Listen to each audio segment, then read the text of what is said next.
Hey everyone, last year in 2025, I did a LEGO Star Wars Top 10 ranking for both the prequels and the original trilogy, and until this day, I still haven't done one for the sequels, so it honestly is time to finish this series. So today I will be doing the top 10 LEGO Star Wars The Force Awakens sets. I gotta say, it's very nostalgic to look at these sets again, because I just remember this whole time period when the movie was releasing, and it really was awesome. So anyways, lightsaber slash that like button, and without further ado, let's get started with number 10. I chose Kylo Ren's Command Shuttle, which was released in 2015 for $120. I looked at a good amount of sets for this number 10 spot, and I ultimately landed on this one, but I do have some problems with it, though I wouldn't consider it a bad set at all. The minifig lineup is really good, and I really like the amount of First Order personnel, and of course Kylo Ren, and I always thought his minifigure looks good. The shuttle also has a solid amount of interior space, so you can fit the minifigures in there, and the design does resemble the overall structure of the vehicle, but this isn't the most accurate set, and it's very clear that this had to have been designed off of concept art that,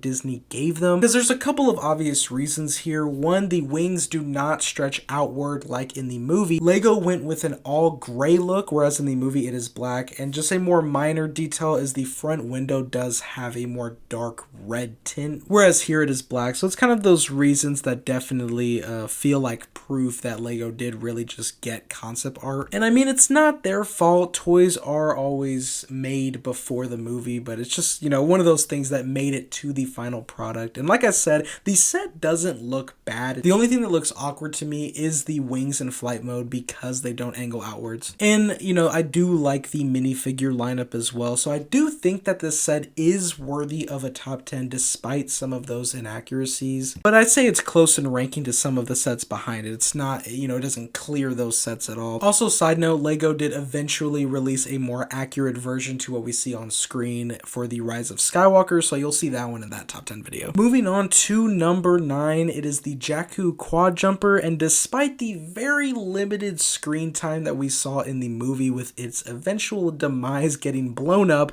I actually really like this build a lot, and I think the design accurately captures it. And also, speaking about blowing up, the play feature here incorporated allows you to destroy the ship, which I think is very cool and obviously makes for a good and accurate play feature. I also think the minifigure lineup here is good. You're getting the main characters as well as a First Order trooper and just an extra minifigure who's a brute that worked for Unkar Plutt. But yeah, overall, I do think this is a good set. I like the figs and also just the really unique design of the quad jumper, and the LEGO build captures it. At number 8, the set is the Rathtar Escape, which was $80, and this probably isn't the most exciting set ever compared to some sets on this list, but honestly, I really like the playful factor here. I like the structure of the build with the Rathtar cage on one end and then the long hallway and a door for another Rathtar to come in from, so it's really a playground for you to recreate the chase scenes. I also like that there is a bit of a underneath section, so there is a panel that can lift up so you can put some minifigures down there, just something extra for you to use. The build is made up of 3 modular sections, so you do have the ability to move them around, which I really do like, allows for some different customization to happen. I will say some sets on these lists do come with good minifigure lineups, and this is another one. All the minifigs are relevant to the scene, and they come with 2 Rathtars as well. LEGO could have easily just included one, so I do like that there are 2, and I think they have a good design as well. But yeah, overall, I think this is just a fun set, and I think the build with its display customization, the play features, and just the minifigures makes for a fun time. The Resistance Troop Transport comes in at number 7. It was released in 2016 for $70, and I'm not gonna lie, this has always been an interesting design for a transport, basically an asymmetrical horizontal craft, but it does resemble something that the Resistance, which is smaller than the Rebel Alliance, would use. It kind of gives that just put parts together look, and I don't know why it took me this long to finally realize that the Resistance transport pod is the cockpit of this vehicle. It was just reformed into a smaller craft. Like I said, I don't know how it took me that long. But anyways, now onto the actual build. There is a smallish interior. I would have liked it to be bigger because it is a transport, but it's because of that long ways design not really having any depth, so it does look very cramped. The exterior and overall structure of the build does look pretty accurate to the actual vehicle, and I do like the figs included as well, especially the General Leia. Because it is really made from different parts from other ships, it does does get that unique look, and I do like the overall design of the Resistance transport. It would be higher if there was a bigger interior, but even though it is on the smaller side, you can still fit some minifigures in there. But yeah, I do like this set. At number 6, it is the First Order Snowspeeder, which had a retail price of $30. And fun fact about this vehicle was it was actually cut from the film, a deleted scene showcasing the vehicle a lot more. Finn and Rey had hijacked one and they were in a chase with another snowspeeder. And even though this vehicle wasn't really shown, I think it still makes for a good set, and I am a fan of the overall design. It comes with 2 snowtroopers as well as a snowtrooper officer, and each one does have cloth waist capes. I've always liked the First Order snowtroopers, and I think this is a good set to get them. The snowspeeder does look good. It looks very accurate compared to what we see on screen in the deleted scene, as well as some pictures shown in the encyclopedia books, and there is space for 3 figs as well as some crates. The weaponry featured is a front cannon as well as 2 big side cannons, which are all stud shooters, so that is a good play feature to have. And I think it is a good size too, but yeah, I really like the way the speeder looks. It's definitely one of the better designs for the sequel trilogy in my opinion. Entering the top 5 with the First Order Special Forces TIE Fighter. It was released in 2015 for $70, and the build looks pretty accurate, and I am going to give a big plus for the size here because the last Playscale TIE Fighter was small, and I am not a fan of downsizing, so I think that this TIE Fighter here is the perfect size and what any future Playscale one should be. I like the red accent on the cockpit area to signify that this is a Special Forces TIE Fighter, and I think it looks very cool. I would have liked the cockpit section to have been a little bit more round, but it does resemble the sphere shape enough here. Another cool feature about the TIE Fighters for the First Order is the 2-pilot cockpit, which is incorporated here. There is what looks to be an antenna, which can move up and down there,